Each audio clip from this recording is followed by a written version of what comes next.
Hello, hello, hello. Good evening, everyone. Thank you for tuning in tonight. Um, we've got a whole lot to cover. So I was going to read some comments, but I am going to wait because some of your comments on videos will be answered. So we're going to do what I love to do, which is rewind. So let me get this pulled up. Here we go. Okay. And so I'm going to start. I got my notebook. Hopefully you have your notebook, because the first thing that we are going to look at tonight is the press conference that was held by law enforcement on April 2nd, 2024. Hi, Dolores. Thank you. Thank you so much for joining. Yes, I'm glad you're here too. Hi, Green Eyes. I appreciate you guys tuning in. Feel free to jump in with your thoughts. If you don't agree with me, that's totally okay. We're here to pick this apart, piece the puzzles together. This is theory. This is speculation. We are not law enforcement. We don't know anything with absolute certainty, but I am somebody who is going to stand by my convictions that I'm really feeling really good about until I can be made to feel differently about that. And I love to get the input and the thoughts that you guys are having. So I'm going to put on the press conference that was on April 2nd with law enforcement. And of course, this is the Sebastian Rogers case. As you go through it, feel free to add to, yes, Green Eyes, you're exactly right. Everything is on the table. Please type in your thoughts. I want to see if you're catching what I'm catching, if you're picking up what I'm picking up on. So again, this is rewinding is like, to me, always when you have nothing, I feel like you have to go backwards. And they actually discuss this in this press conference that they're basically doing, they do that as well. The other thing that they bring up, which I agree with, yes, I'm here. Yes, I am expressing my thoughts and my opinions because I think it's important to piece this puzzle together and find Sebastian and all of that. But at the same time, if you've ever watched, you know there are some things I will just send off, and I will not talk about it openly. So I just want to be clear about that, because I couldn't agree more with the woman who is also talking in this interview, where she is sharing that essentially some of these ridiculous things that, just take off and go like wildfire can really distract from an investigation. Or, as I've said, can tip certain things off. So we're just going to jump in and we are going to play that and drop your notes.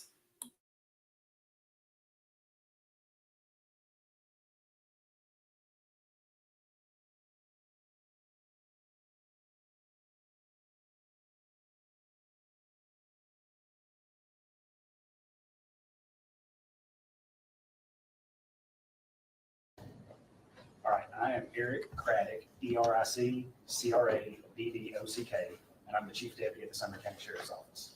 I'm joined today by Susan Nyland, SUSAN, NILAND, of the Tennessee Bureau of Investigation. She's the PIO. I also have with me Sumner County Emergency Management Director Ken Widener, KenWeidner.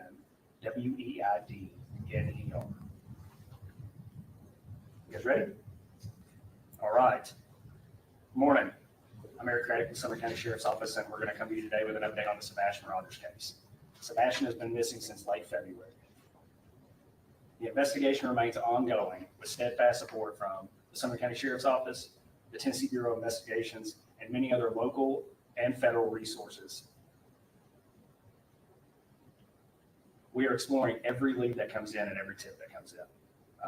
As I said before, the investigation remains ongoing.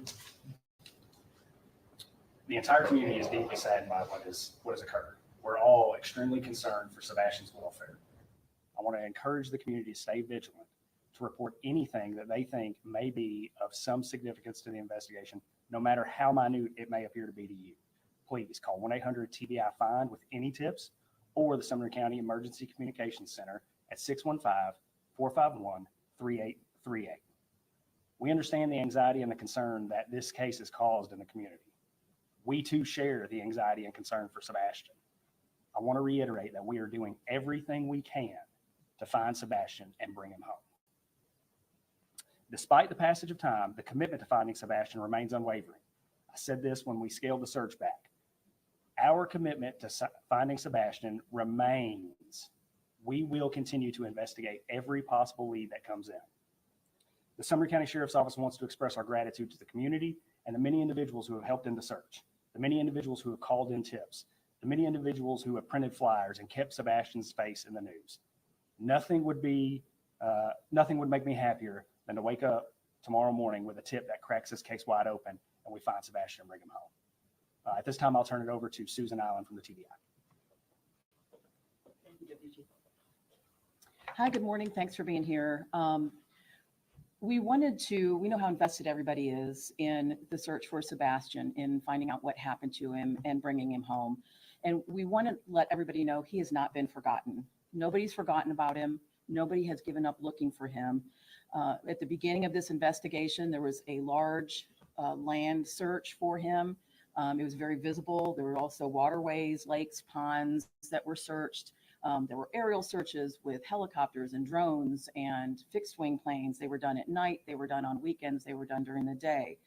That was very visible, and it was something everybody was able to see. But we want to let you know that even though there is not that high visibility in investigating this case, that we are not done. It's gone back to what could be considered good old-fashioned police work.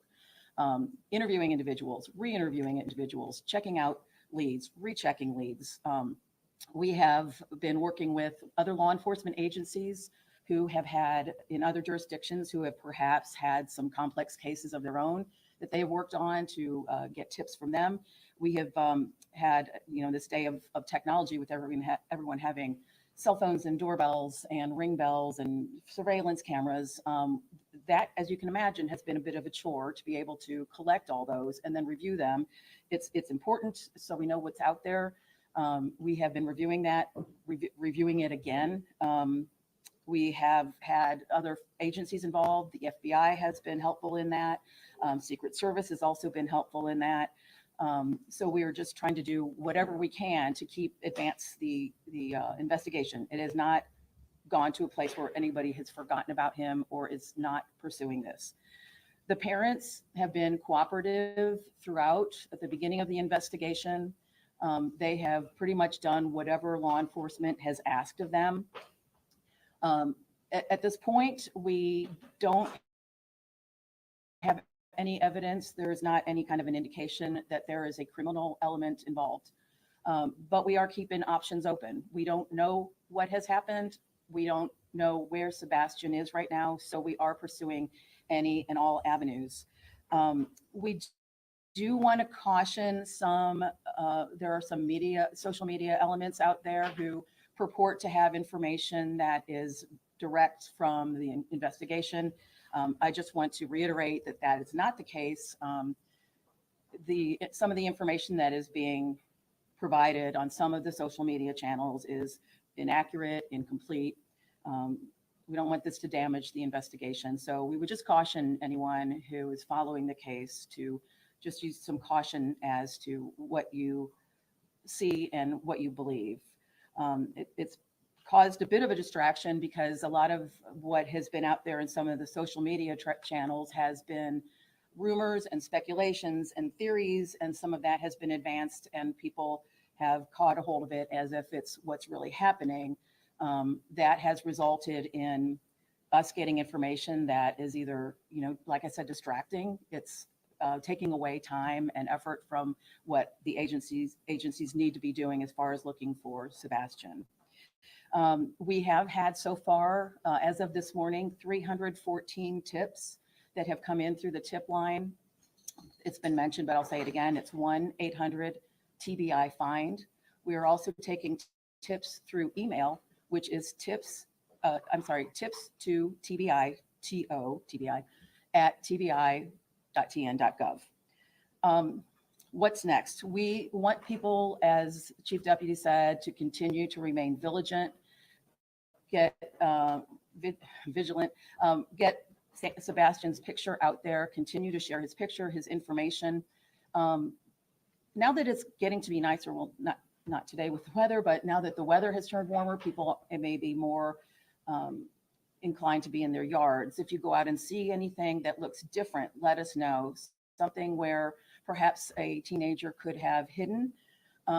If you have a large amount of property in the area, or something that has any kind of holes or unstable footing or ledges where a teen could have gone to hide or to play, and you don't feel comfortable checking it out, let us know. We'll get somebody from law enforcement to go out there with you or to check it out themselves. We just want to make sure that every stone is unturned, that there's no stone left unturned, that we want people to make sure that we are looking everywhere we can. We do want to continue to get the tips, but please don't provide information that you might have seen through social media channels. If you have information about Sebastian, about conversations you might have had with him, things he likes to do, places he liked to go, any people he may have mentioned that are in his life, that could be helpful in finding out maybe what he was interested in. Finally, we want to thank the community. We want to thank the media. You guys have been really good about keeping his name in the public's eye. That's really important. And thank you for your diligence in providing that information out there. And as Chief Deputy said, we also want to thank the community. From the very first day, everybody has really been all in as far as whatever they can do to help in the search, to help pass information on, providing water for the teams that were out conducting the ground searches. So thank you again to everybody. I'm going to pass it back to Eric Credit. The weather is rolling in. We've got time for some questions. So yes, ma'am. I was a few minutes behind, so sorry if I missed this, but has there been any indication at this point of foul play or anything of that nature? There is no evidence to support foul play is involved in the disappearance of Sebastian. But at this point, you don't rule it out. We're not ruling anything out. So 5 weeks, and you guys covered so much ground, searching, going back, researching, checked out every case of a possible sighting, nothing confirmed, not a trace of Sebastian anywhere, nothing found. No footprints, no video, nothing. Nothing that is taken us to locate Sebastian. And are there any working theories?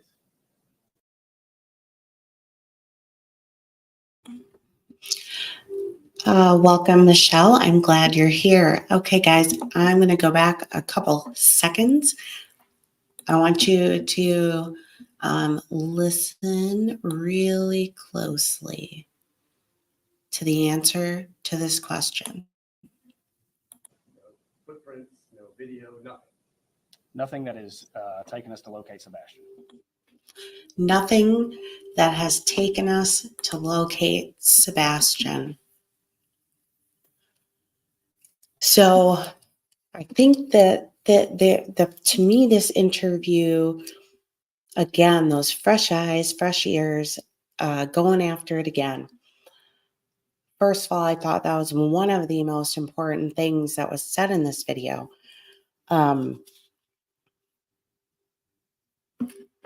nothing that will bring us to Sebastian. 5 weeks, and you guys covered so much ground. Searching, going back, researching, checked out every case of a possible sighting, nothing confirmed. Not a trace of Sebastian anywhere, nothing found. No footprints, no video, nothing. Nothing that has taken us to locate Sebastian. And are there any working theories? We come up with theories almost daily and try and investigate and make sure that we're doing everything we can to find Sebastian. Share any of those? No, sir.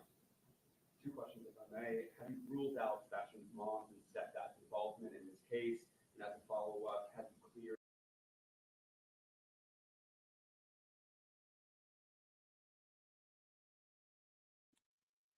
Okay, so I'm going to pause it there because I already have a whole ton of notes.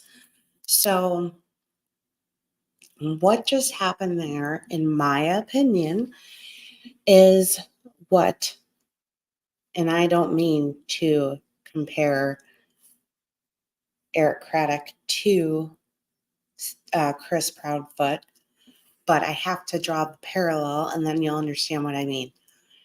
How many interviews have you listened to or watched where, when we know that he is lying, what does he talk about? Proof, evidence, essentially saying, I can't say you're wrong because that would be lying. But if I say you have no evidence or proof, I'm telling the truth. So in my opinion, that's what I heard. We have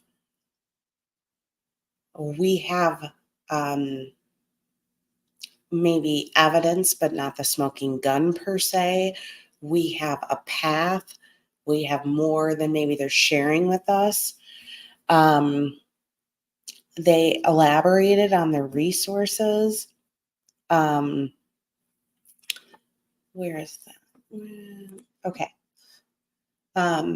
Since the passage of the Violent Crime Control and Law Enforcement Act of 1994, the Secret Service has provided forensic and technical support to NCMEC when requested. So that tells me the likelihood is that the Secret Service was requested to come in and that they are providing forensic and technical support. The FBI and TBI have their hands in too. Something consistent was investigate. What has shocked me from the beginning is that if you go on YouTube and Facebook groups, there are about 50,000 quote unquote tips a day, yet they had 314. So in my opinion, that's why I say all the time, like, hey, that's why I did not jump on here and make a big production out of the pants. That's why I didn't jump on here and make a big production out of the photo that is going around. Because you cannot get all consuming. You can pray that it is. I woke up this morning, I told myself, if this is Sebastian in North Carolina, it will be the happiest time in my life to be wrong. It genuinely would. Because there's nothing more that I would like to do is to take all the data and everything that I have and just throw it out the window. But as I said in my last couple of videos, if they're doing what I think they're doing, the last thing they're going to do is talk to the public. And going back and watching this interview with fresh ears made me feel a lot better than I did just a few days ago. That there is stuff going on. And when you make a commitment that you got to look into everything, when 80% of the stuff that is flooding you is just random stuff that, some streamer might have said, that I can see how that would hinder the investigation, and create problems because, people aren't just sending them to the law enforcement, sending them to the PIs. They're calling them into YouTube. They're posting them all over Facebook. And then everybody is, just running with it. And, I just keep saying, like, what I get, if I think it's valuable enough to the point where I think it's concrete, I would bet almost everything I have on it, I will send it to law enforcement. And they're going to, and, Green Eyes, you're right. You're right. So I'm so glad you said this because, first of all, I didn't jump on here and get all crazy about the pants. And I didn't talk about it for 12 hours, nonstop with you guys, because the odds to me were so remote based on everything that I have put together. And so to me, the chance was so remote. Secondly, the glasses, okay? I have not been able to get a picture, of what the volunteers took a picture of. Or the person that found it, I haven't seen the original picture. And honestly, I had some videos sent to me, but I am not going through a 5-hour stream to find a picture. I can't. But I deduced this. The glasses came back in for me, okay? And I'm not taking the glasses off the table. I know most 90% of people took the glasses off the table. I'm not, because with my theory of this case, those glasses being tossed, not the day of the crime, but after the fact, nearby the home of, Chris's mom, is not unrealistic. If they could not truly, if they couldn't find the rightful owner of the glasses and they were not able to get a clean DNA swab, then, them telling us, they're nothing, that would make sense to me. But I also believe they could have been planted. The reality of the situation is when you get a case that is this sensationalized,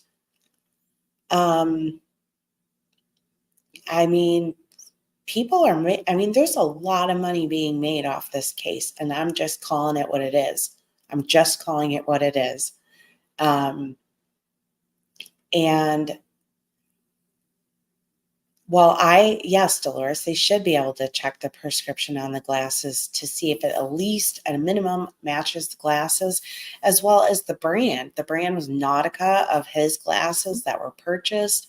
So if the brand is Nautica, what are the odds that, assuming they were not planted there, because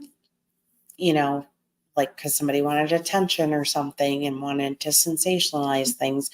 Let's say they really were there, and they were Nautica glasses, and they matched his prescription, but you couldn't get a DNA sample maybe you would tell everybody, like, because the first statement was, we're still investigating the glasses. And it might be in this video, they say we're still investigating it. It shouldn't be a complicated thing to find out. Kind of like the pants. It didn't take very long to figure that out. The fact that the glasses did take a little longer, before they were just kind of like, oh, they got nothing to do with it. I hope they do. I hope it is real evidence. I'm not entirely ruling out, though, that they were planted. I would say at this point, I'm 50-50 because, yeah, I mean, and I don't know the person, personally that found it. So I can't, speculate as to if they would want to do something like that. So it's either damning evidence or, a frame job, so to speak, having them be close to Kathy Bowersock's home. And to me, the reality is that, and this is way early on, so back in March. So yeah, I'm not ruling it out. I, for the most part, got what I was looking for on that. I don't think that I can go, it's not big enough for me to weigh it. The picture does put Katie and Seth on one side, Chris the other one, guilty, 2 innocent, or 2 guilty, 1 innocent, because Chris's family is enjoying the shift of blame. Well, I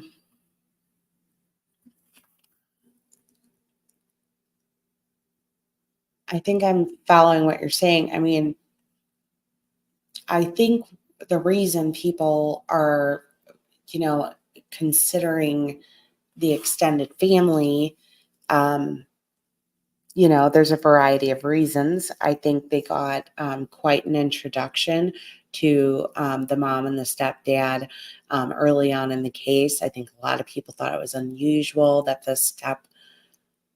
Chris's mom was at the home on the February 26th. And not much has been really said about that, because it is a little odd that she'd be there, considering they've been very uninvolved in this case, but that doesn't necessarily mean anything. There's been discussions about, potentially a car sighting. And, we've heard what Nina said the family is capable of. And I, for one, am one that wholeheartedly believes Nina. I really think I would like to see a GoFundMe for Nina and everybody pitch in to pay her legal fees so she can get the best family attorney to go after for custody. In the middle of that, some hands pop up. Did I miss something? What picture are we talking about? I might be missing something. The picture does put Katie and Seth on one side, Chris on the. See, and I don't know if you're talking about a literal picture or we're talking about like the theory, like, how things are being portrayed. But I've been pretty clear at this point where my mind has landed. So my primary, okay, the sighting, okay. Yeah, and I honestly, I just wasn't as hopeful as everybody else. I mean, I prayed, I wanted it to be, but it just did not, yeah, I don't, Katie's gonna want everyone, in my opinion, to look in North Carolina, to try to divert all resources, in my opinion, to anywhere else but on them. That's my opinion about like her, obviously, Seth being the dad he is, gets out there right away, but the fact that, I've seen numerous things that have basically said it's confirmed it's not. I don't know if law enforcement will come out and say it is. I tried scrolling to find the Chris call today, and I need timestamps because I can't. I cannot. And I am still working through all of his calls. Dolores says, I would think his bio parents would want to believe he is still alive. I'm still side-eyeing Katie. I'm not even side-eyeing her. I'm going about as far as I can go without, saying the word fact or anything, because I can't. But I've been dissecting a massive amount of data here. Okay, so really quick, important thing, as you guys who have been watching know, I have been trying to go back to the flashlights, okay? And I had comments saying, oh, okay, well, you need to hear what, this person said on YouTube about it.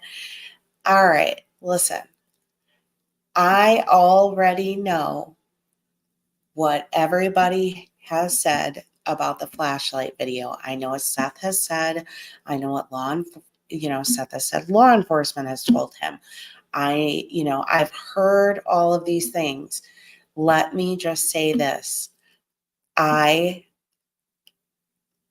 am sticking firm that the flashlight video at 3:10 a.m., which is the correct time, not the frozen time, on the 26th. I believe there was a transfer that took place at that time. And when I hear things like Secret Service is involved, electronics forensics, that's where I go back to I hope they pull the activity from the phones, the steps, the movement, not necessarily, well, yes, of course, GPS, and I hope they downloaded infotainment systems to check the tracking of the vehicles. And no, I do not think in a million years they would share that information with us, and they should not. I just pray that they, did all those things, and I hope they are looking at activity. Were you sleeping at 3 a.m?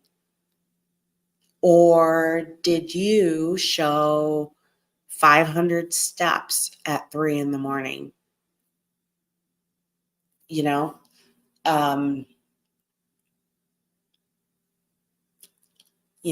Could Chris have been called between the hours of 9 and midnight? In my opinion, around 10. I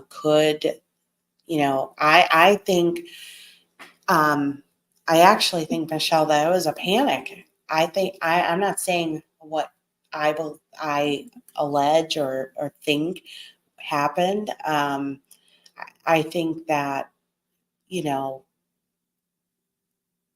as much as it makes me sick to say it, I don't think Chris knew what was coming. I think he was shocked. I think I think Katie was panicked. And I think that the call was was panic. What do I do? Planning, travel. I'm not sure. Because, you could leave your phone at your house and leave, and your phone's not tracking, but, vehicles do. as we learned in the Alec Murdaugh murders.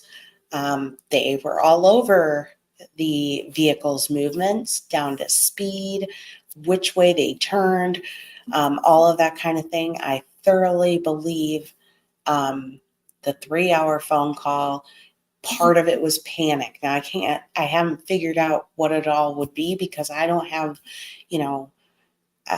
but I do believe that in the end, both were involved.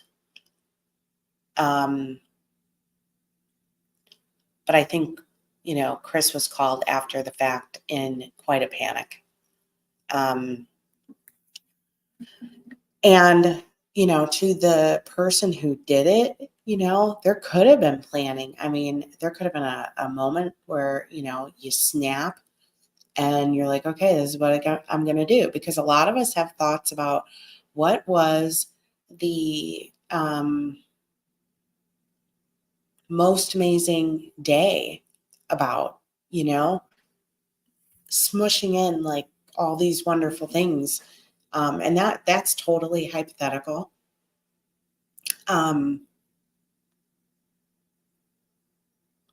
I saw something or heard something that someone said that when Chris is at the campground, his truck almost never moves.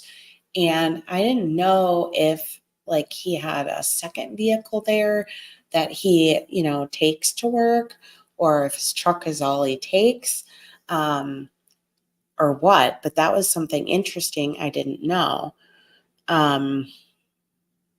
Dolores says, I think there were at least hours of planning before it set into action. Adrian said, step recording activity is not always activated. And I have an iPhone. I have no idea like what Androids or Samsungs have and that kind of thing. Michelle, pre-planned. I haven't landed on pre-planned as far as, maybe, like months or anything like that yet, because I haven't put together entirely enough of a good motive for that yet. I mean, there are lots of motives, but I haven't, and I do believe like the guilt and the grief that she is showing, that sometimes it's totally fake in my opinion, but there are some rare instances where I think it's genuine, and I think the guilt is all consuming, in my opinion, allegedly. That security video clip of the flashlights is important, but not in the way most people think. What do you think, Dolores? What do you think of the video? Yeah, right. On the iPhone. Yeah. You have to manually turn it off, and yeah. But no, I'd like to know what your take is of the importance of the flashlight video. I'm still trying to come up with a concrete answer of who is Bobby and Carter. We're it's a 50-50 split between law enforcement persons and the local convenience store. So one would be, if it was law enforcement, part of me like kind of went back and listened and thought, well, maybe he's saying like, you saw the Texas Roadhouse video. Do we got to call them? But then it's like, okay, but you're calling them by these super personal names. You knew the bypass number to the sheriff's department. Yeah, it's kind of sus. But,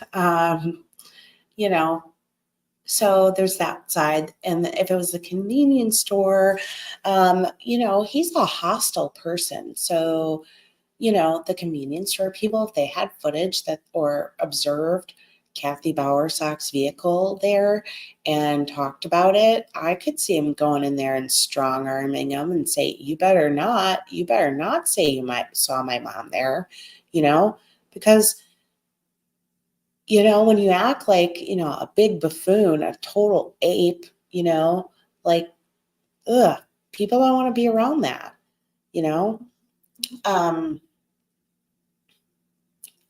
and just so I can put it out there, yes, I heard the phone call from the alleged cousin from Florida of Chris's, and I don't know what to make of it. There's a little bit that they said in the call that made me think it's legitimate, and then there's part of it, that was like, this is suspicious. So I'm not putting any faith in that, because really the truth of the matter is, whether he did it or not, I think he's capable of a whole lot of damage.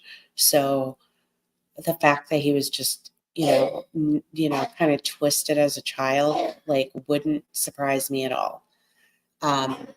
So, and then I did go back because, I get people that, want me to go back and listen to things, and then I forget about the most recent ones I'm still working through. I did go back and listen to a Pascal interview, where Seth was talking about, if, that Chris threatened him. He said, if you, keep saying, shit, then guess what? They're going to find out why I don't want your kid around Faith. And we know, allegedly, what Chris thinks, but, it's sick. It really is sick. And it definitely goes to show why, he wouldn't want him around. But again, I think everything kind of adds up to, him putting heavy pressure on Katie that he was going to leave.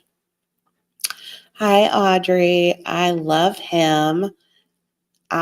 If you guys, I have no problem saying Don B is awesome.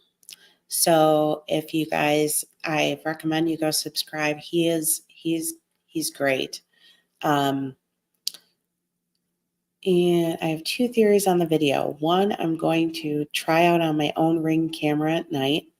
The other, I think it shows a physical transfer. Once I test my other out, I'll let you know. Okay, Dolores, so now we're going in the paranormal realm here. I know what you're talking about, about the transfer, which I think is something that happens sometimes where people think they might have caught, in some situations, they might have caught, a spirit or something. And then when they go to debunk it, they find out, that it was a transfer. If you think I'm on the right track explaining that. But yes, absolutely. Testing those theories is a great idea. Let's see. Bobby and Carter, look at the missing flyer. Their info's on local PD. I did look at it. I did see that. Yeah. Well, I heard the same thing you guys did, and I saw it with my own eyes. But I also, had a lot of people talking about, the convenience shop owners just around the corner, which would tie in with the sighting of, and that is upsetting. But, I want to put this out here. I think that Chris likes to say things to Seth to mess with him. I think he likes to make it seem like they're getting all this extra information, make it appear to Seth like they have this incredible relationship and communication with law enforcement, and law enforcement doesn't want to have nothing to do with you. And I understand they would be careful with what they would share with Seth, because Seth is, doing lengthy, frequent interviews. So they're going to be careful with what they say. But I believe that they really are getting, no. He has repeatedly lied about lie detector tests.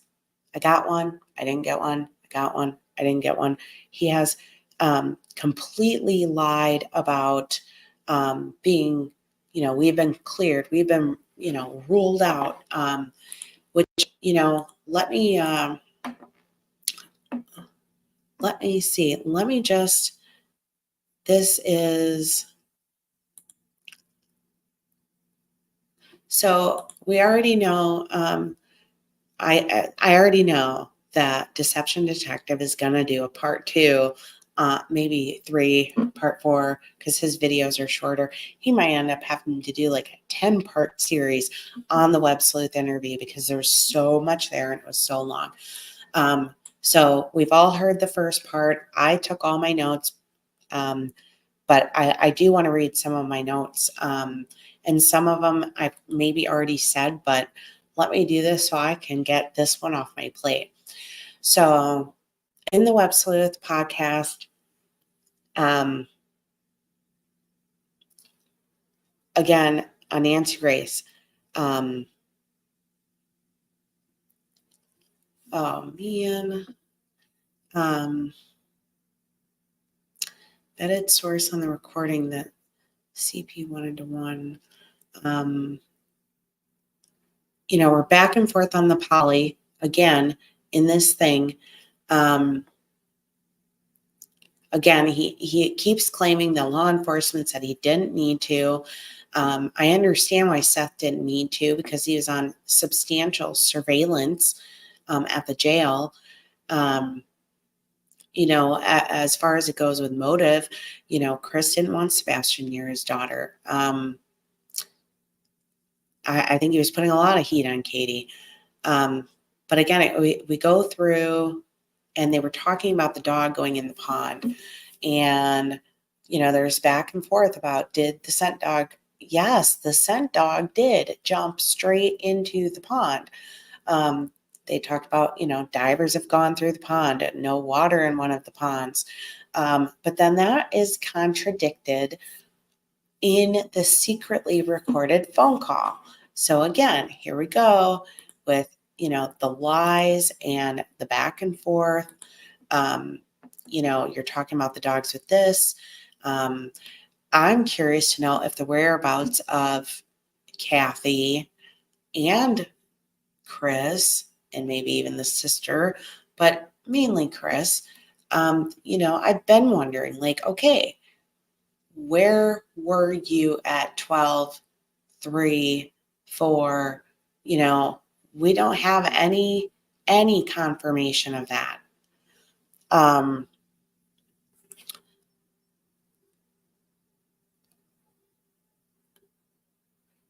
Katie and this being super protective. I believe they were in the room when the Texas Roadhouse footage was shown, I believe. Green eyes. Why? I don't know. Good question. But yeah, Katie being so protective of the count of the shoes. Why? I'm not going to give the count of the I'm not going to say how many. I'm just going to say they're all accounted for. Lie. I call lie. Absolute lie. No. If you really knew how many shoes were there and you really knew that they were unaccounted for and you didn't have anything to do with the pair that was missing, you wouldn't have any problem saying that. It's the weirdest, but it's the stuff that would, in my opinion, directly tie this all together. Could they have caused him to run and intentionally delay reporting? If he had no shoes, would he avoid the woods, run to a neighbor? And the other thing I go back to is, let's say he did run out the door, running for his life from the tyrant, okay? And maybe he didn't have shoes on. Would he have socks on, maybe? I mean, I don't know. But would he run to a neighbor? I don't know.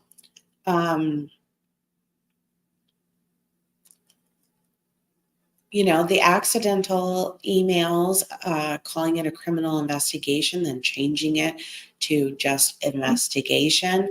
There was just that whole, part of it, like got so heavy for me, that I started getting like chills, like dark chills, when they were talking about, the slip, in my opinion, of it being called a criminal investigation. I think that was an sorry guys, I'm just fixing the cord here. I have not heard any more about Q coming in.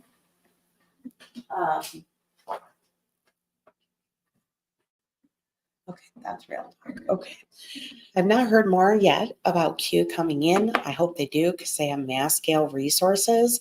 I talked about a couple locations previously, and I have not had the time to look into those further by aerial. I had somebody emailed me, and I think they're here in the chat, emailed me, and I did get it, offering to be boots on the ground. And I think they would have to probably go like 12 hours to be there, to take a look at the places that I'm thinking of. But that really wouldn't be necessary if we hear that Q is coming, because it's going to be massive resources. In the meantime, I am going to hone in on that. Katie seems to know he wouldn't be found because he was picked. Yeah, I mean, they have, again, when you're so certain about something in a situation where you should absolutely not be certain, it's, I think, because you know the answer.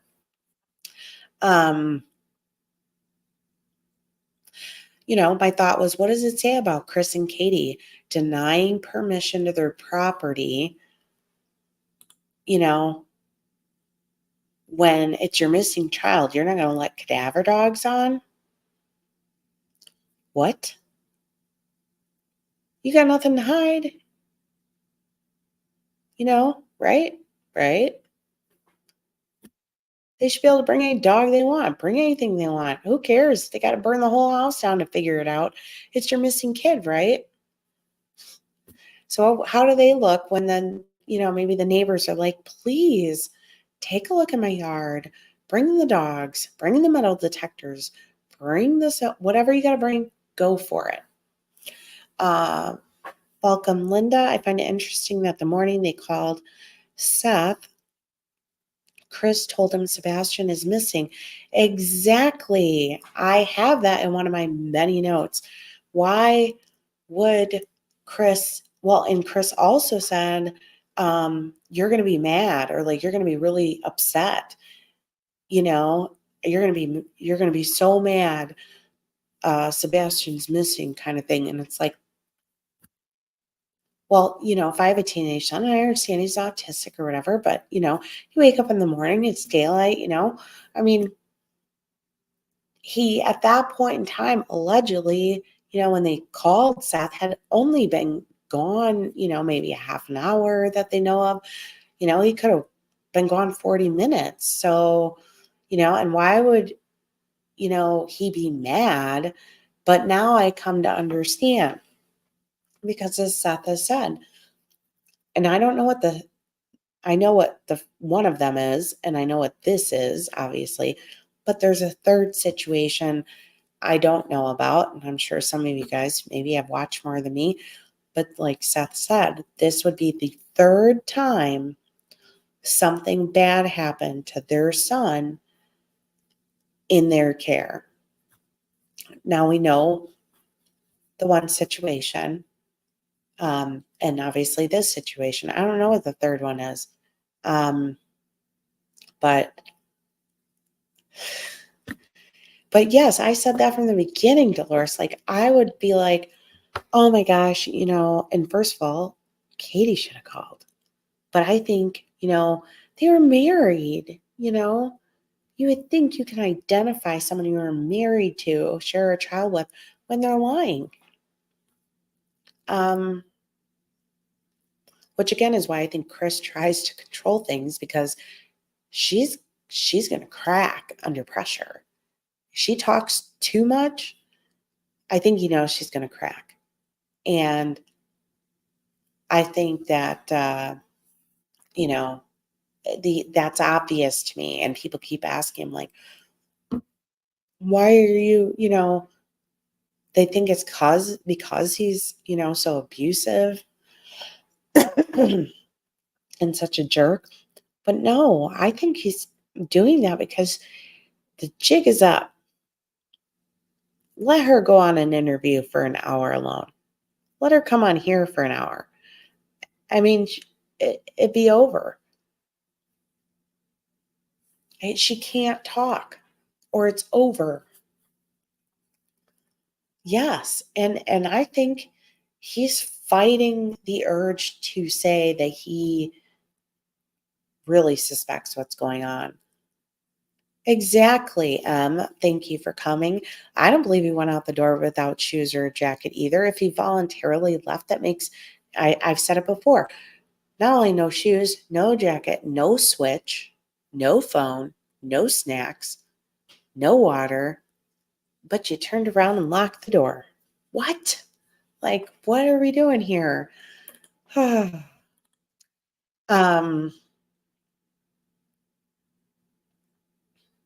Chloe's top theories were that he walked out because of an altercation and is close to home. Or the second theory was foul play, which those to me seem like the top two logical theories. The bedroom lights were seen twice. I don't think they've pinpointed the time.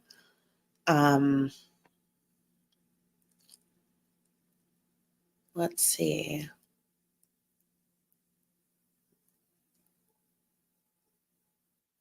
Okay, so this is now part of my notes where Chris was calling in, absolutely losing his mind. When he called in, he argued about his step parents, went to work, went for 2 weeks. He talked about the terabytes of data and the people and their comments. He's ranting, but he's still, every question that was posed to him, he just continues ranting over them. And then he talks about, well, the problem with people thinking outside of the box is because then people call in useless tips about us, and that drives resources away from where they're supposed to be. Well, guess what that tells me? Maybe he's admitting that they have had a lot of contact and communication with law enforcement. Interesting. And you're mad at everybody who could possibly be looking at you. Well, let me tell you what, I don't think law enforcement is talking to them because me or any other creator or podcaster says we have a theory. They're smarter than that. But you just keep thinking it's, he says diverting resources. He doesn't care. He doesn't care. I think he's admitting they're very, oh my God, I know he is. He is like a Don Wells. He is. And you know what? This can't keep happening. Hence the name of the channel. This can't keep happening. I have been recording some videos that they're not going to be lives, they're recorded, and I'm going to be dropping them in parts. walking you through the case of Elijah Vu. And, you know, we all know what's going on, Madeline Soto. I have all of those documents to review as well. There's this, and it's like, how, except in the case of Madeline Soto, like, I mean, the law enforcement teams there, they were quick. They were so quick and strategic. But I also think they had a whole lot more to go on. I think like when he voluntarily gave his phone, I don't think he thought they were going to do the big deep pull that they did and recover what they did. And he was stupid. I mean, he was stupid doing things in broad daylight. So, you know, so yeah, he was caught faster and that, you know, but they have done a tremendous job working to bring her justice. But then in these other, we have so many people walking free,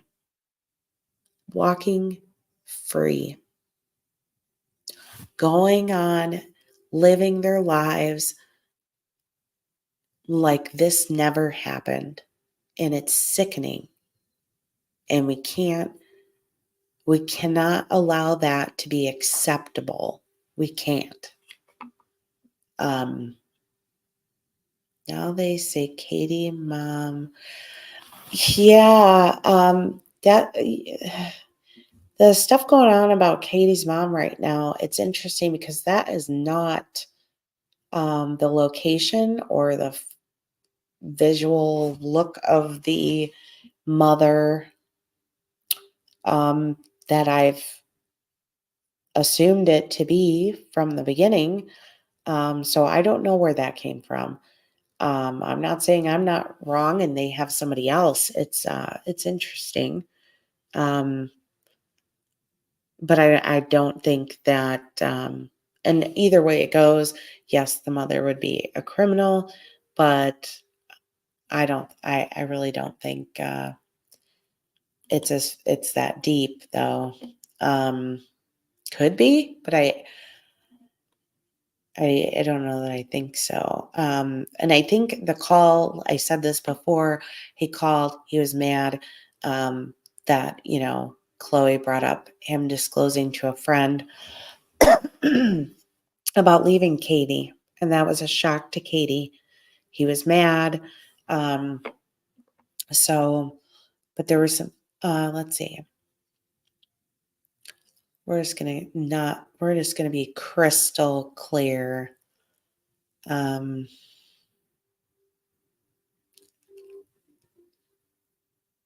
see.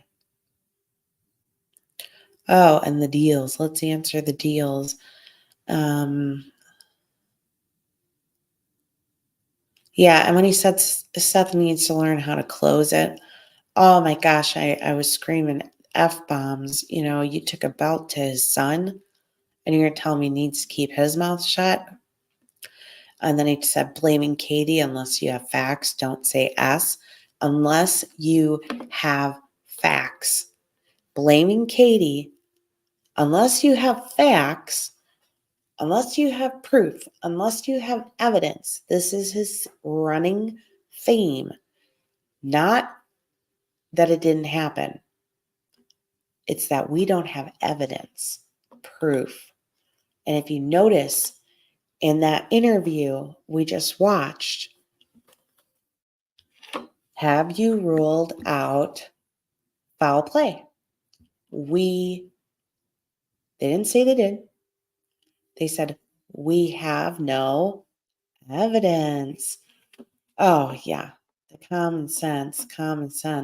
It's because he wants us to use, you know, what is the most likely scenario when a 15-year-old leaves their home is that they ran away. But he basically wants to make everybody feel like they're stupid. And I think he just cannot believe all of this. I think he can't believe Sebastian got attention because he couldn't believe that Sebastian was worthy of love. I think he could not believe that, you know, he would have this kind of heat and spotlight on them. And I'm hoping she cracks. I really, really do.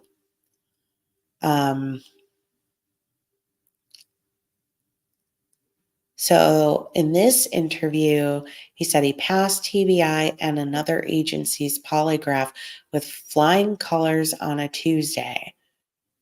He said law enforcement called Seth, told him that Chris had passed it. So that is really interesting to me. And what I think is this. I think that law enforcement is entitled to lie. And again, he reiterated in the same interview that he's not upset with law enforcement. It's the largest search in county history. I think they're doing everything they can. It's going to be one to be studied. Like, okay. I just want to know where, you guys are also innocent. Where are you? Where are your resources?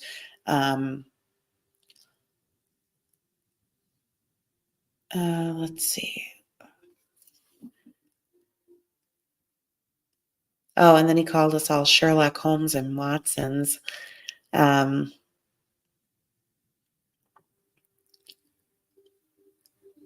Asking you the same question. Oh, yeah, because he was like, why do people keep asking me the same question?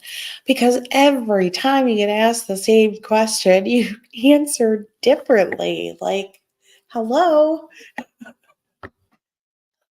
Like, you're the worst liar. Not even like, I just added a little bit, It's like just, you can't remember who you told, okay, and then he played the game. Was that in this interview that he played the game? My favorite. He had to have done it. Where he played the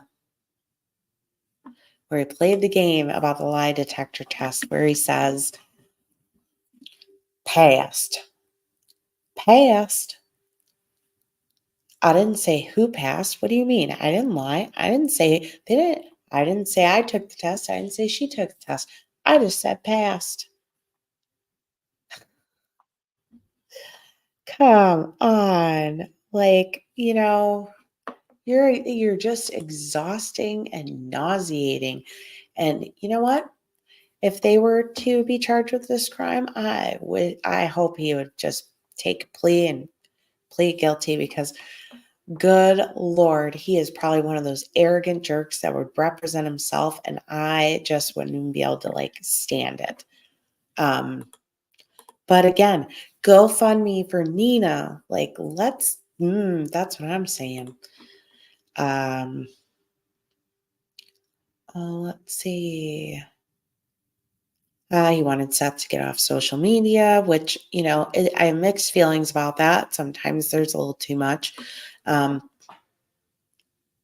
It could be, frequent and brief, but sometimes, they just get into way too much stuff. And I think but sometimes that's how you get information. They asked him what he thought happened. He said, I don't have an answer as to what happened. And they said, well, what's your knee-jerk reaction? Here's his words, verbatim. Walked out, walked off front porch, and vanished into thin air because that's what I know. And that wasn't like he walked off the porch, we walked off the porch, walked off the porch, vanished into thin air. I mean, he's really not giving, I think it's a lie. I think it's a lie right there. I think he does know. And then right after that, there's not a shred of evidence. And then they asked him, how do you know he went out the front door? And he said, let me make this crystal clear. There's a back door. Every door was locked. every other door was locked, and could he have walked out? The most conceivable thing possible is that he walked out the door. Crystal clear, there's a back door. Again, I think we're drawing attention. He referenced the back. He doesn't like to talk about the back door, but he talked about the back door before. In another interview, because it's a different kind of a lock. And then he says, every other door was locked. The most conceivable thing possible is that he walked out the door.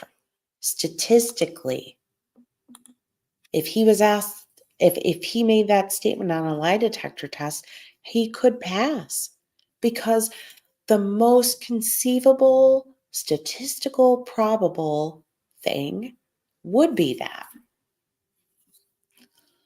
I can't even talk about, that is like, helping Seth get the job. No, he was like, you come down here, help pick up the slack. Let's get you a job so you can be here and you can, help with Sebastian, because I can't handle it.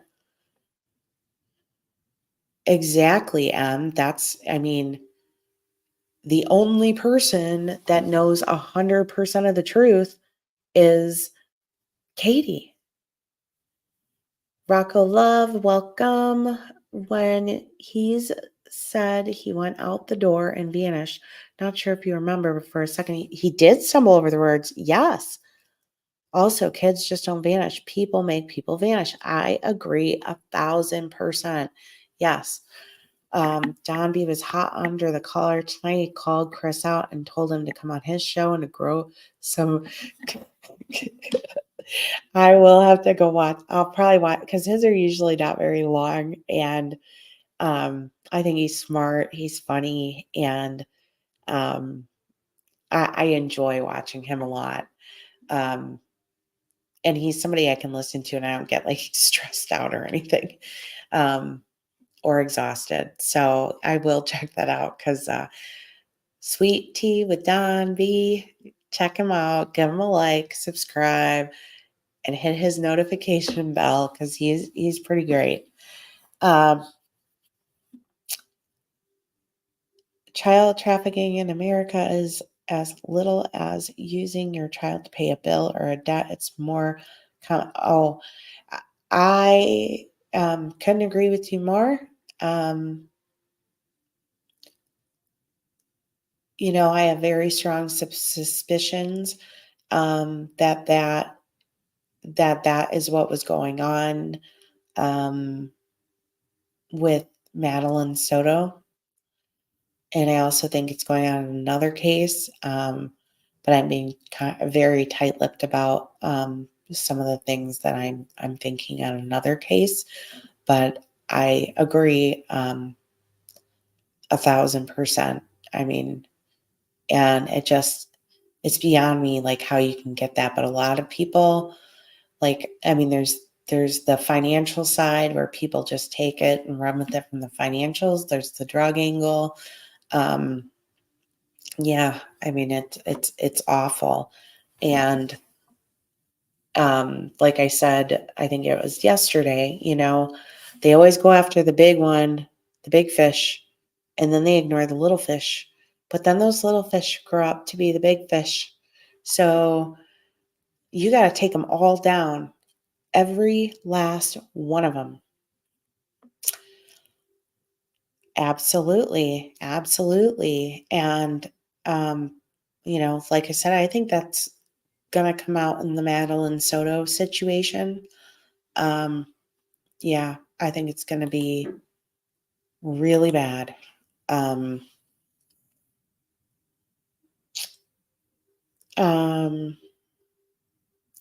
the other thing is, again, they never talk about what he is experiencing at the moment, scared, cold, hungry, tired, lost, confused, calling out for their mom, calling out for, their dad, why, to not have those thoughts like be some of the first things you would express in every interview. Um, you know, um,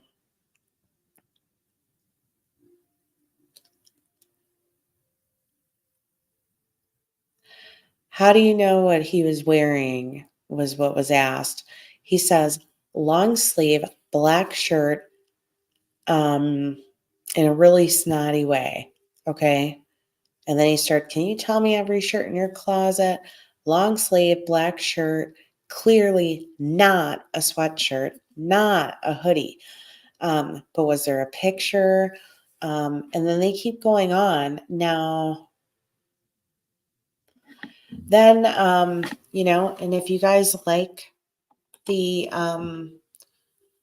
gentleman that was on the panel that has his own channel, somebody actually commented and recommended that I go give him a watch, and I don't mean Peter Hyatt. He's great. But no, I will not entertain that other person's channel. I did on my own some time ago, didn't make it through 10 minutes. And, when they were a guest, basically it was condoning and making light of the things that, Chris did to Sebastian. And yeah, so I have to switch over to the Terry Lynn notes because we're talking about the clothes. Um,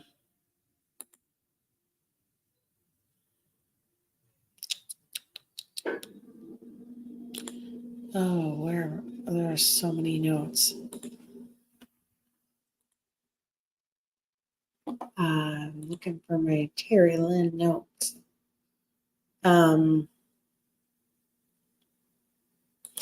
Which I think I jumped from one and then I went over to another one.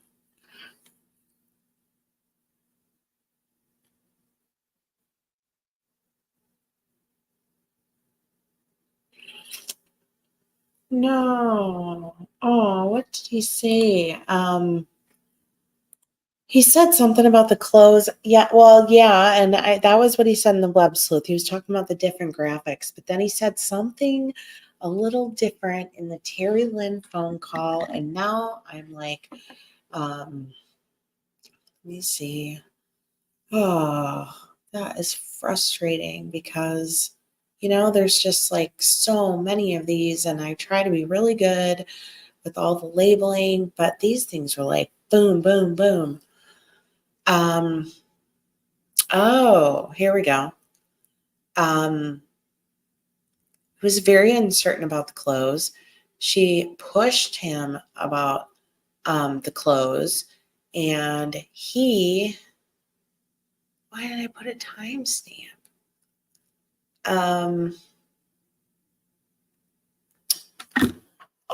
It was so obvious that he was lying about the clothes. I will find it, but he was lying. She was pushing like, well, how would you know? And that's what I thought when those pants were found. It was like, you know what? I think that's too easy. I think that it would be too easy to have this description.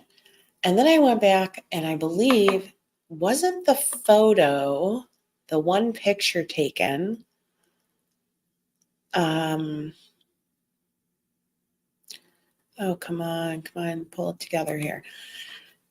The Texas Roadhouse photo, didn't she, somewhere that day, I swear, she took a photo of him, and that was the one she gave to law enforcement. I think it's the one that I have on here that is like his TBI photo.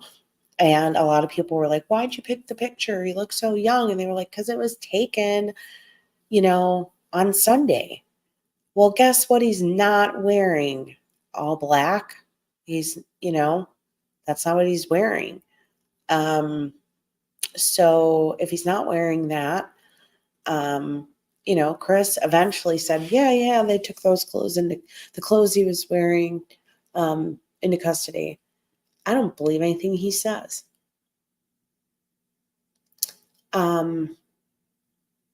Yeah, absolutely. I think he's full of it. And let's see.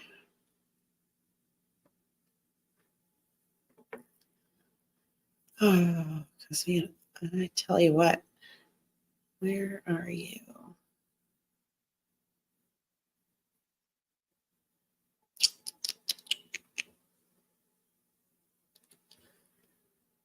Let's see. Here we go.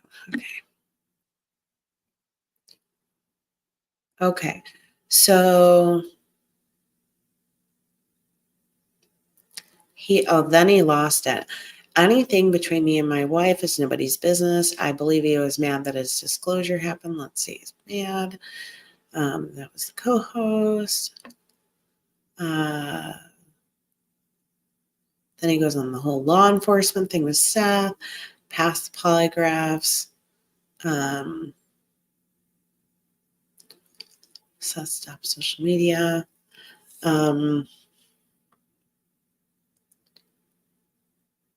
Yeah, and then the other guy was, I would feel the same as Chris. No. Sorry, I got no patience for that person. He was talking about he got a spanking. Belts are not hands. That was Chris. The other one was talking about how he got it for years. It's like, okay. Also sounded like this. There was, they keep referring to this other CPS call that clearly sounds like one was against him and one was against Katie. But and he just kind of blows it off like, well, when kids get in trouble, they like to make up stories. It's basically what he said in both cases. And then he was asked again. And then the second time he was asked, he talks about the belt story for him. But I think we're still waiting to kind of understand like what happened with Katie there. And let's see. And I'm still just mind blown that, Seth is not able to get these CPS records of his own child. It's ridiculous.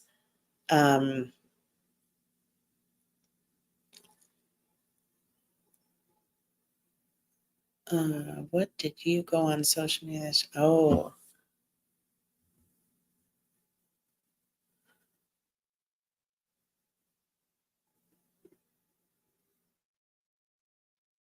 okay. At 2 hours, 48 minutes and 43 seconds. My parents were not with Katie on Sunday.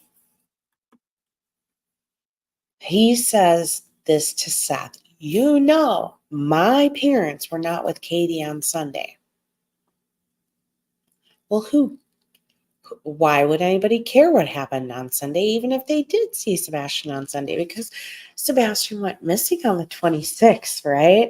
So, okay. So if we go with your guys' time frame that he actually went missing on the 26th, then the question would be, where were your parents on the 26th?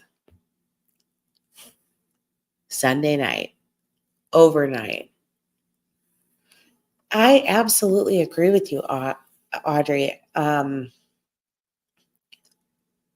Yes, I mean, literal psychopaths walking free in those cases. I believe the Waffle House was not anything, didn't turn into anything. I think she would crack under pressure. It might end up coming to that. I really think it might. If we can't, get any concrete evidence, But I'm really, really working hard, and I think I have one really awesome place to search. But I really want to like look at it aerial and like really close just to see if it kind of makes sense to me.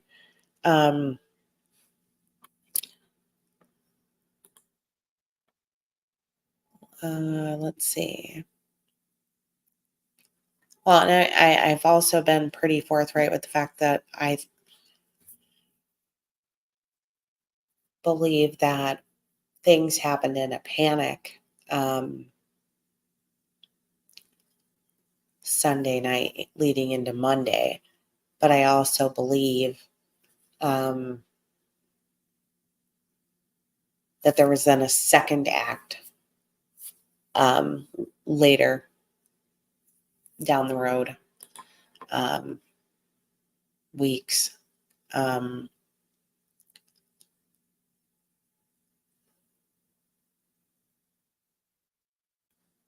trying to remember what this note was about. Oh, he reiterated in this, do not walk on private property. He said that they asked if he was searching. Of course, he said he had. Caught him in a lie there. Caught him in that same lie on Terry Lynn's call. Let's see.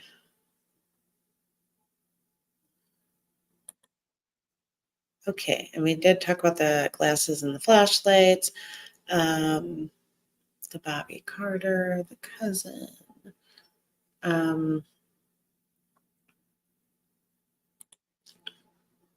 Oh, let me see.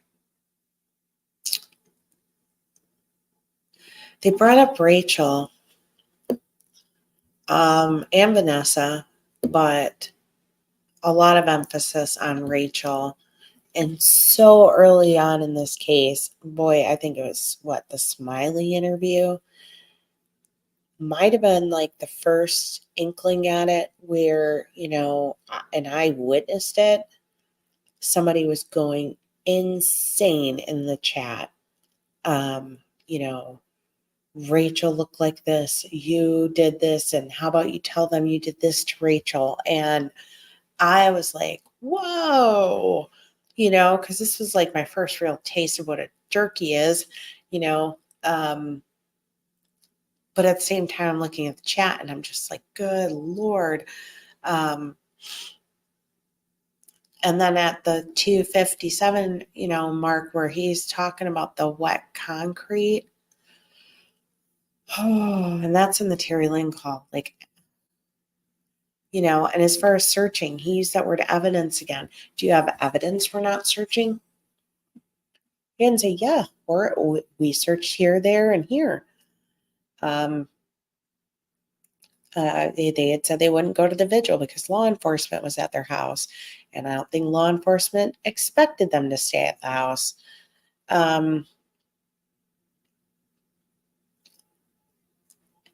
And when he asked, she was asked what happened to Rachel. Rachel has not said shit. Not one time did he deny harming Rachel, Vanessa, etc. He got to the point where I could literally hear him kind of quivering in his voice. And then he abruptly said, you got my answer, move on.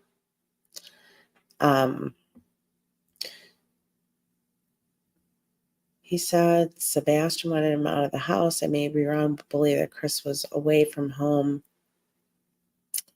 Yeah. We don't know.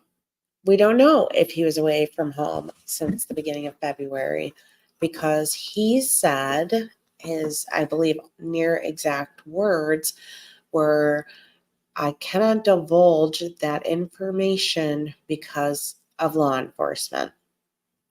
It might come out at some point. but at this time I cannot divulge that information. When he was pushed about, okay, you say like early February, what's early February to you? You're talking about like the 15th, or this, or that. So again, it's just the pathological, lies just over and over and over again. How could he, Sebastian, she went to wake him up. Well, I thought he would, could have been making breakfast, but you walk past the kitchen, you would have seen him making breakfast. He was asked, how do you know he's wearing his glasses? And he just said, glasses are unaccounted for, or glasses were missing.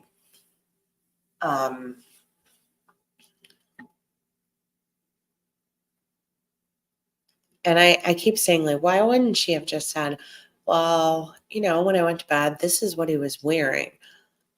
Because when he was asked to, and this is the part in the call with Terry Lynn about the clothes, his chopped up sentence is, based on the clothes mom put out. Based on the clothing description mom put out, that's what but he didn't say, like, well, that's what he was wearing when he went to sleep, she said, something to that effect.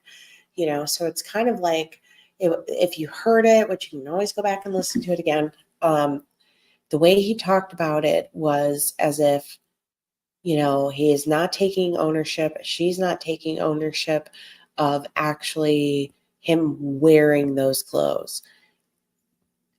And it's more, this is the description we gave law enforcement. Not directly tying it to them, either of them actually seeing him in that outfit that they gave to law enforcement. So I wouldn't be surprised if that little part is, if that phone call is analyzed by deception detective, I would not be surprised if that is a catch. Oh, excuse me, I'm getting all congested. Let's see. Terry Lynn pushed him on, 39 minutes lapsed before he called 911, or sorry, the sheriff. And he kept saying, well, the call went out before 6:39. And they just kept saying, like, well, the phone logs say different. Dispatch says different. He indicated law enforcement still had Sebastian's devices, which is a Chromebook, a switch, and the phone. They asked, I didn't know what they asked. And he said, here's what I'll tell you, meaning he's going to leave some out. He does that a lot. He uses that a lot. Let's see. A lot of this other stuff is just about what an awful.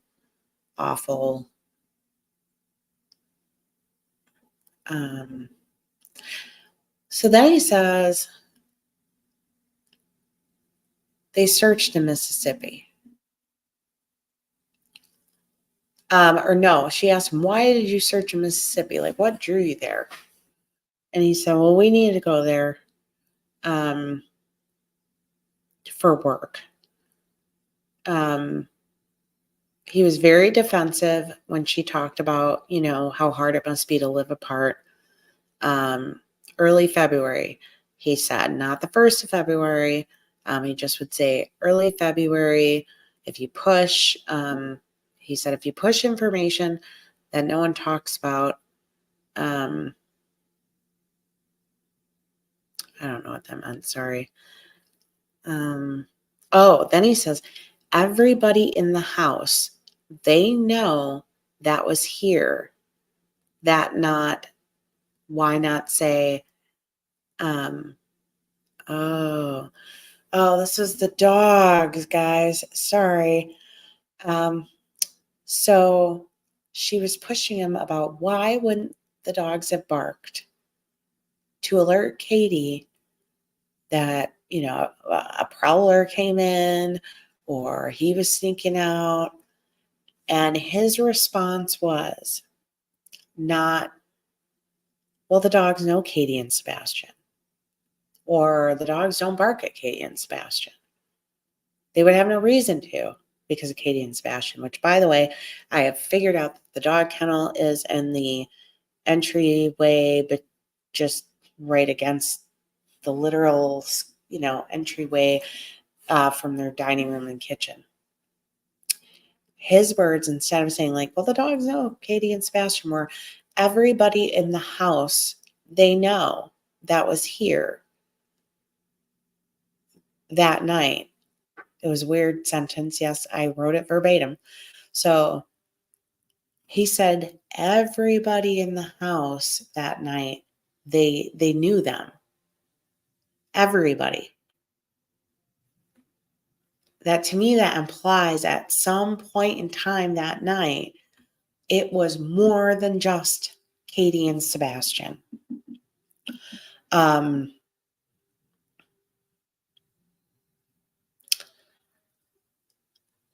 She asked him, what if someone snatched him? He was so calm. I think everything is on the table like law enforcement says. He's not really giving his statement. He's kind of just affirming theirs. And he says there's no evidence to suggest different. I think everything is on the table like law enforcement says. There's no evidence to suggest different. He denied knowing anyone with a Nissan Altima. A great question, Em. Who else could have been there? Who is everybody?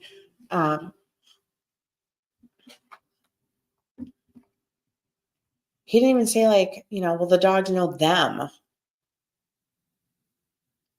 It was everybody in the house that night. Could he have passed a lie detector with that? I think so. So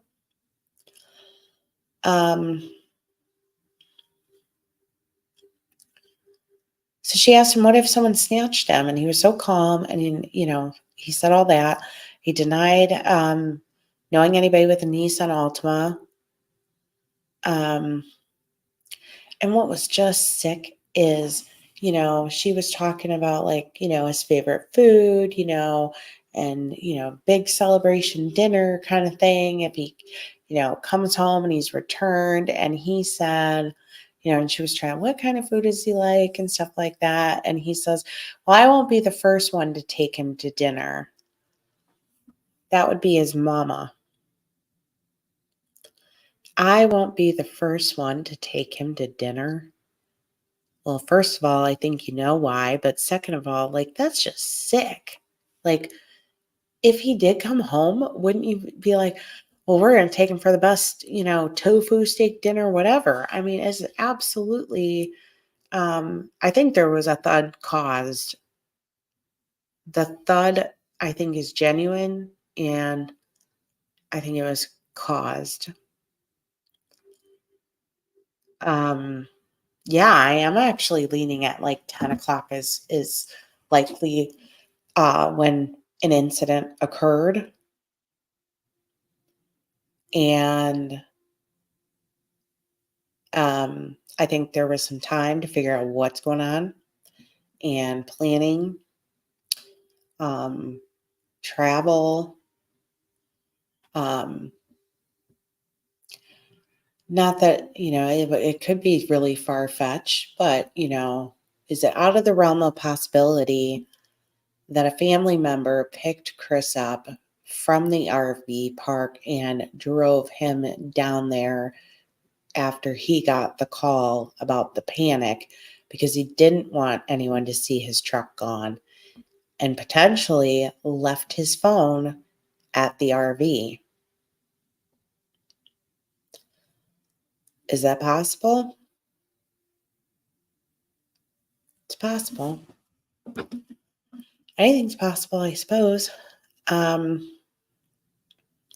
We heard about how he was going to get him a cat, and he wanted this cat so bad, and he was going to get him this cat, but as you can imagine, he got in trouble, so he didn't get the cat. Like, such sickness. It's sickness.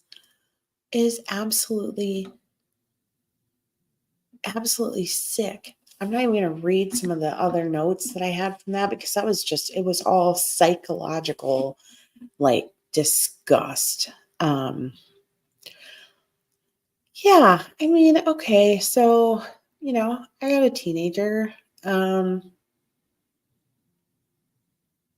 would say, I don't know if you guys know what an Oculus is, but, it's a virtual headset and they have like joystick, handle, whatever they're called, that they, and they play, interactive games and there's a lot of movement and, I would say at least twice this week, he accidentally, uh, with the headset on, like punched his door and it was so loud.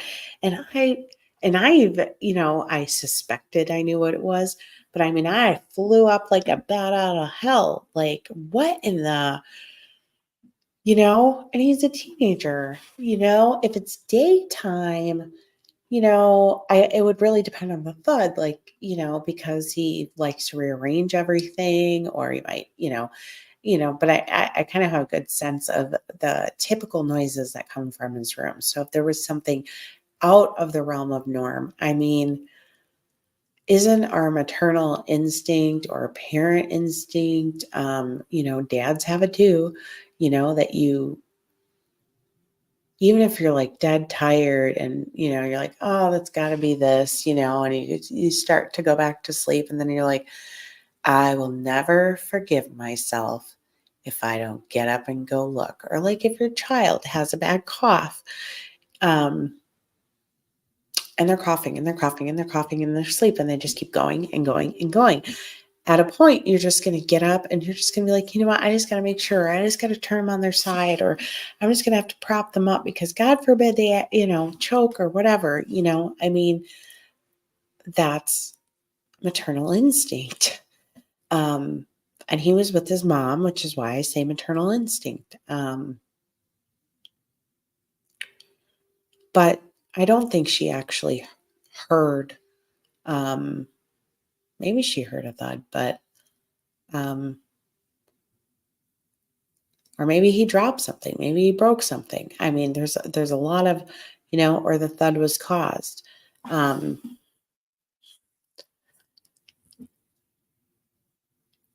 I think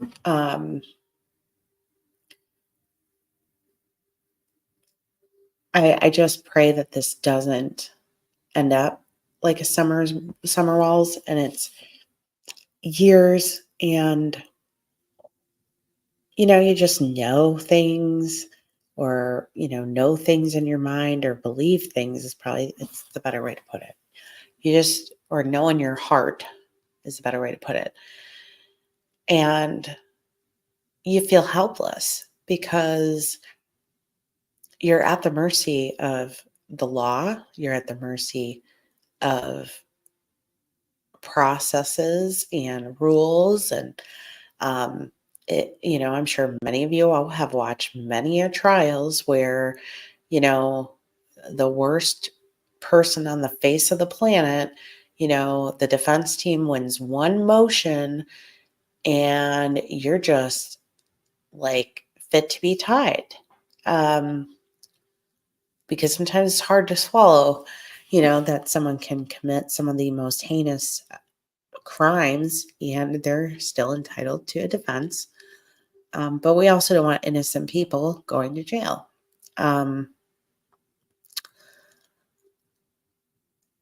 Cindy, that is very possible. It's possible. Um,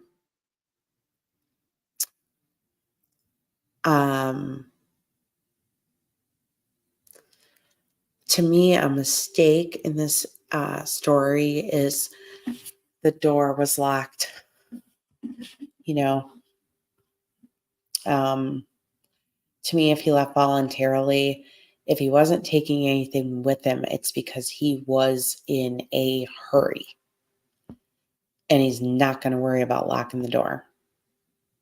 Because if you're not going to take your shoes, you're not going to take any food, any water, you are leaving in literal emergency crisis flee mode, the door probably isn't even going to be closed all the way. You're going to fly out the door, and you're probably just taking off into the woods or taking off down the road, which is still within the realm of possibility. But the door being locked, I don't believe he locked the door.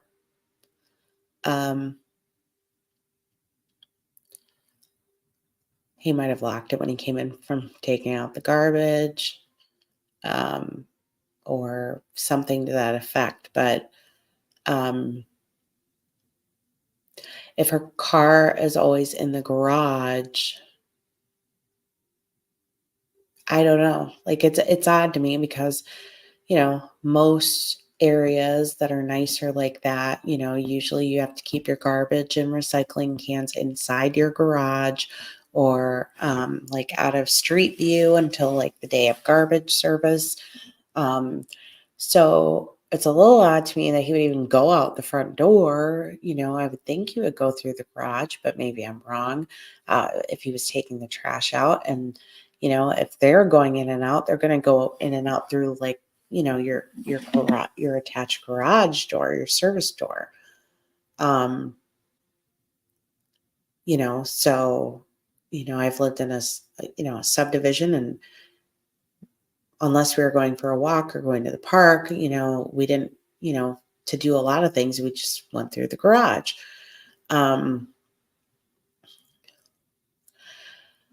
Yeah, see, and Cindy, I had brought that up before because I was wondering, and this was, I don't know, maybe a week ago. I was like trying to figure out, like, did he have a key?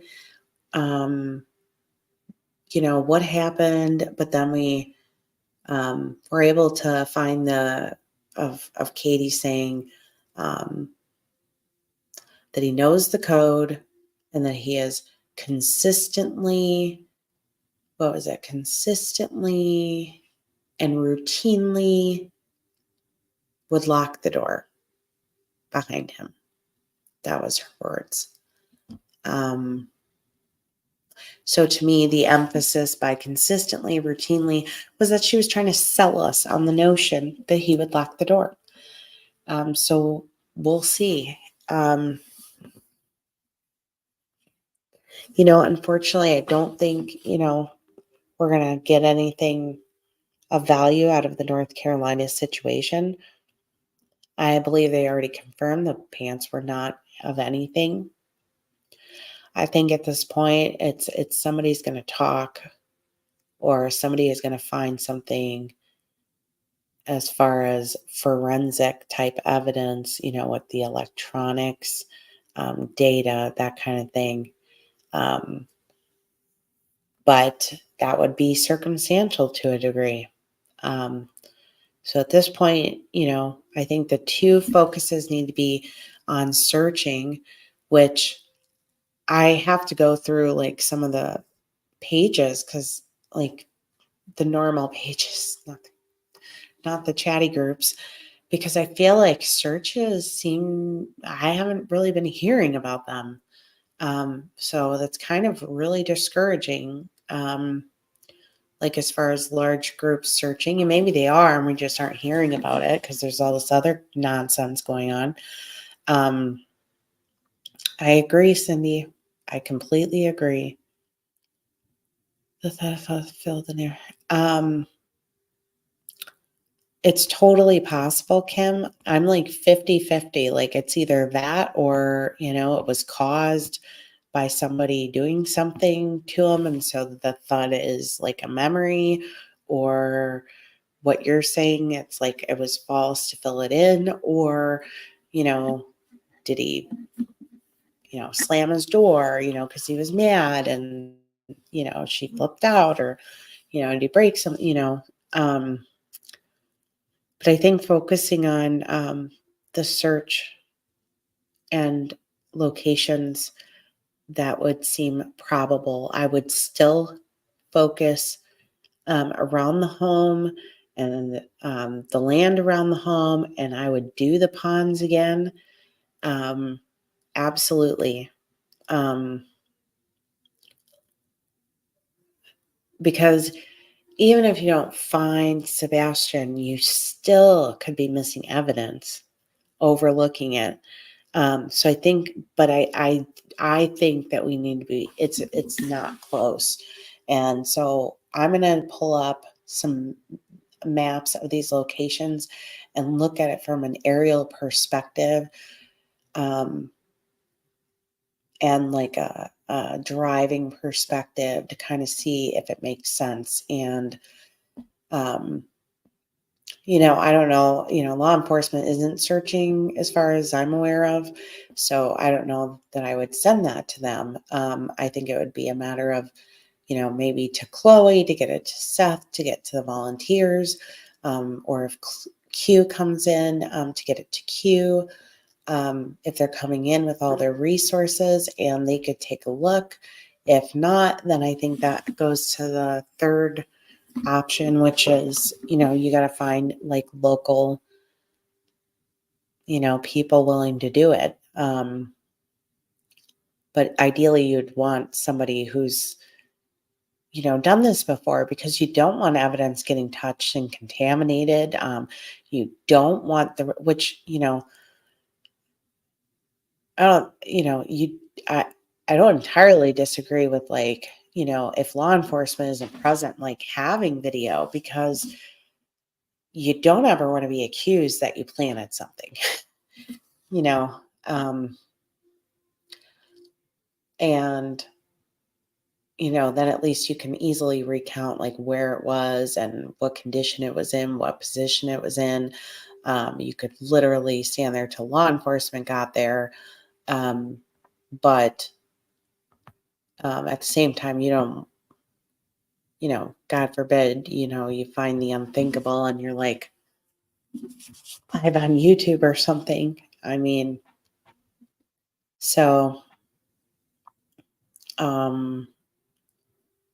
well, and, then you have 20,000 people that are like, okay, what is it? Is it? Please let it be it. We hope so. And then we're all like just waiting, and then we're frustrated, so, and I have a feeling law enforcement, is on a track, but they need a break. And I think that the pressure needs to keep coming. And I think every time Chris picks up the phone and calls into YouTube, he's getting himself worked up. And I think that stresses her out that he is calling. And I don't think she can stop him from calling. And that's jeopardizing her more, allegedly, in my opinion. Audrey, no, but hey, you were chatting like you were caught up the whole time. You're right, though. I am definitely, it is exhausting going through all that. And I wasn't even close to going through all my notes. Like, good gracious. Oh, they're out searching again. Q is a National Center for National Missing Children organization. They have all the good resources, from people to supplies to off-road vehicles, the water, all the tools, and they can really bring some serious manpower into the search and the situation. Yeah, you fooled us, Audrey. So yeah, so obviously, in addition to this, like I said, I will be dropping the documents on, or going over, reading the documents in the Elijah Vu case against Jesse Ving and Katrina Bauer. I started that today. And then I had to pause it for a second. and I was just at the end, and like the whole last paragraph, I read it, I was muted. Hate when that happens. So I might just post it anyway, and then in the next video, add the last paragraph at the beginning, just reread it, because that was a lot of work. I'm gonna lose my voice. 1111 stated that Seth is not registered and missing people online. So Adrian, actually, if you go back to, I don't know, it might have been like the first 2 videos I ever did on this. I, was wondering why he was not in NamUs. And I want to say it was Jen Coffendoffer that said that she said more people use NamUs for their cold cases, or, people that have been gone a really long time, because, it's kind of more used for matching remains, which would make sense because some of the really cold cases I'm working on, they're all on there. I don't think it hurts, but I was like, why isn't he on there? But I guess if that's what it's predominantly used for. But like Elijah Vu is on there. So, it's not something an agency would do, though. Like Seth could do it himself. As long as he just has like the case file number. Chloe could do it. Heather could do it. There's not harm in doing it, because it's a very detailed site that allows you to add a lot of notes about somebody, a lot of specificity, if they have certain birthmarks. You can be so descriptive in it. You can add tons of photos into it.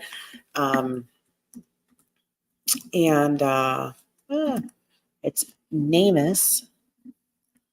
And yeah, I don't know. I say it all the time because I don't see why you wouldn't. It is a national website. There are people that are researching missing person and cold cases there a lot. So I don't know why you just wouldn't put it there, to me. But I bring it up in chats, in lots of live shows whenever Seth is on there and I'm able to listen. I have asked people who have his number to, bring it up. But I know that Jen Coffendoffer recently brought that up, I think, in a video, that's what it's more commonly used for. So I would still do it, but that's just me.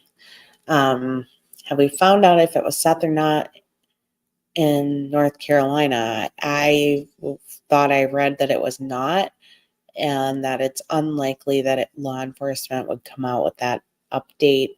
And I imagine that Seth would have texted, T-Rev or Pascal or something, and with whether or not it was. Last I heard, though, that he was driving back. So I would assume if he had went there and, it was him, that would have been national news. But I don't know if they actually located the person, because it's not like the person just stood there frozen in time, like, hey, come and see me. And, I'll just be standing right in the spot. So, and we have to remember that there are so many people who are just not at all invested in these kinds of cases. They haven't heard about them. So I know people think well, how couldn't they know that their picture's just all over the place? Lots of people don't know. If they're not in these kind of groups, you know, or following this case, like they wouldn't see it, you know. Eventually, maybe they'd get it trickled down from somebody they know who does, you know, but I mean, I don't want to disagree with professionals. I mean, professionals are saying they don't believe it was photoshopped or AI or anything to that degree.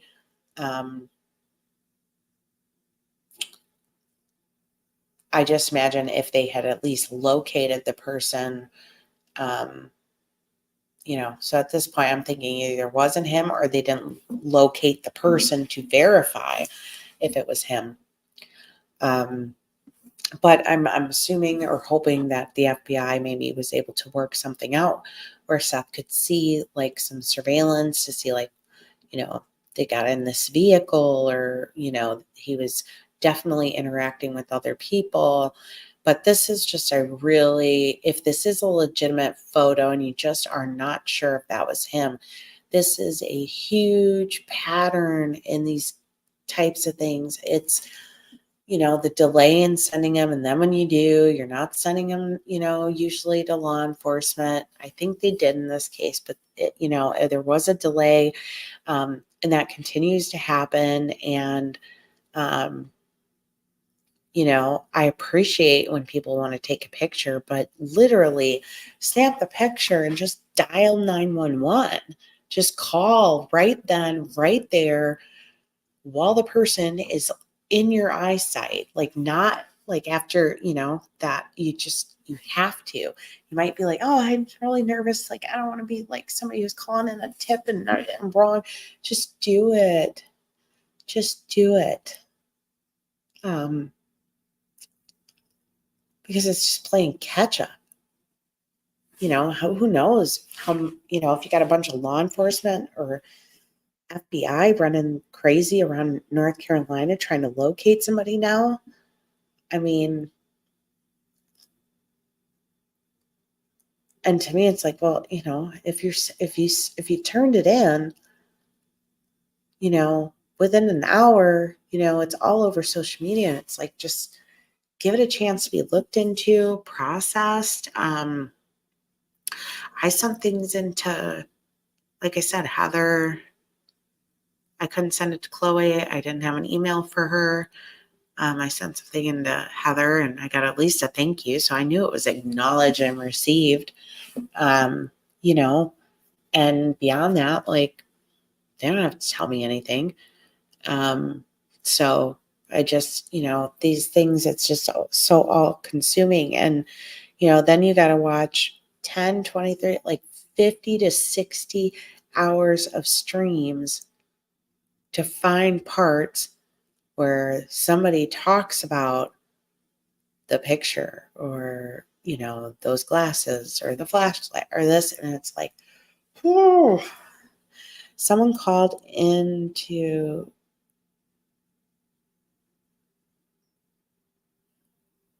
the tip line and Chris called in and I don't know. I'm assuming it's a streamer. And Chris called in and debunked it right after. I mean,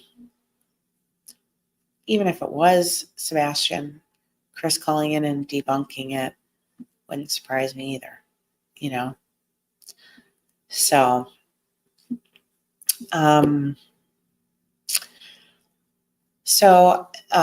next up is kind of walking through what's going on in the Elijah Vu case.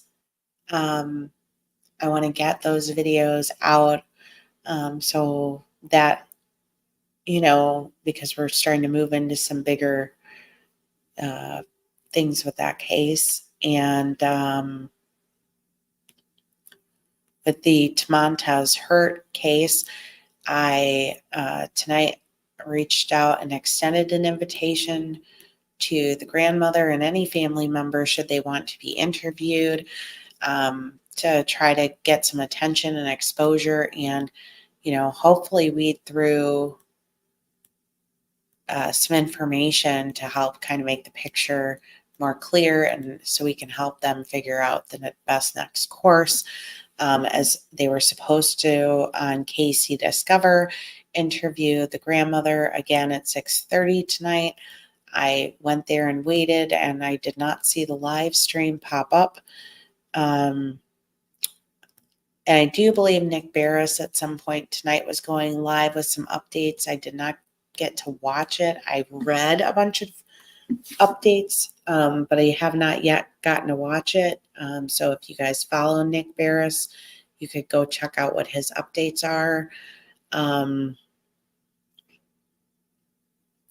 in the meantime, I'm going to focus on looking at some aerial mapping to see if these locations that I'm thinking of make sense, and if they'd be worthy of searching, because I don't think it'd be as easy as saying, like, here it is, and they're like, oh, let's just go. Like, there'd be some preparation that would be needed, and not all volunteers, there probably might be stuck to a particular radius. So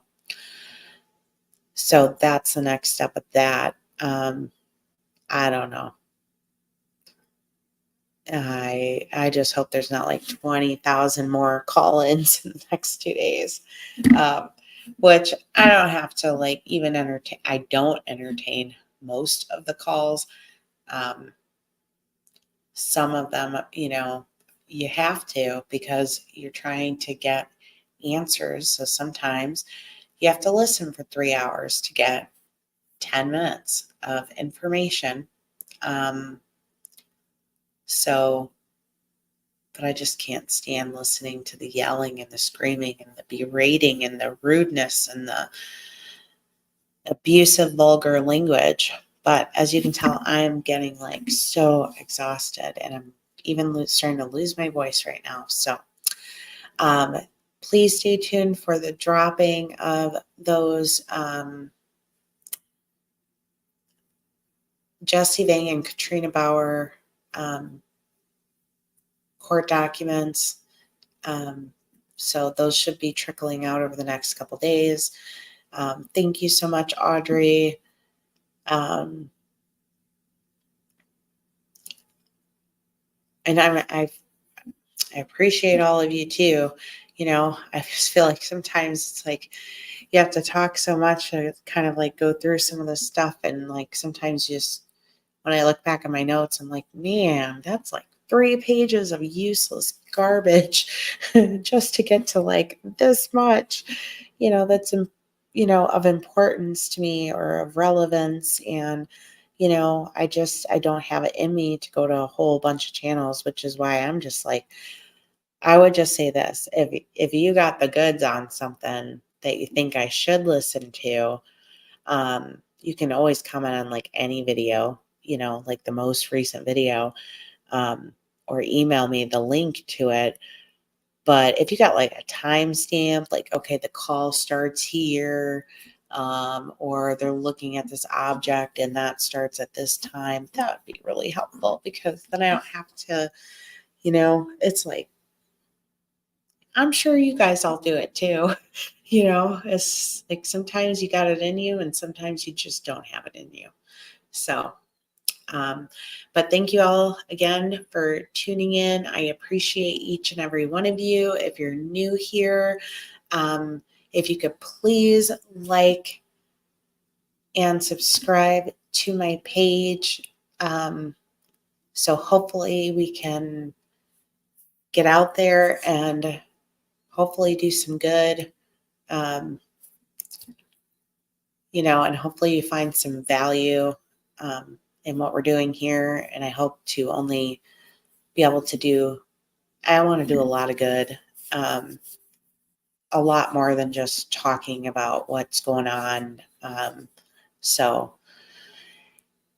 anyways, I hope you guys have a good night. I appreciate each and every one of you guys. And if you guys need anything, you can always comment on videos or email me.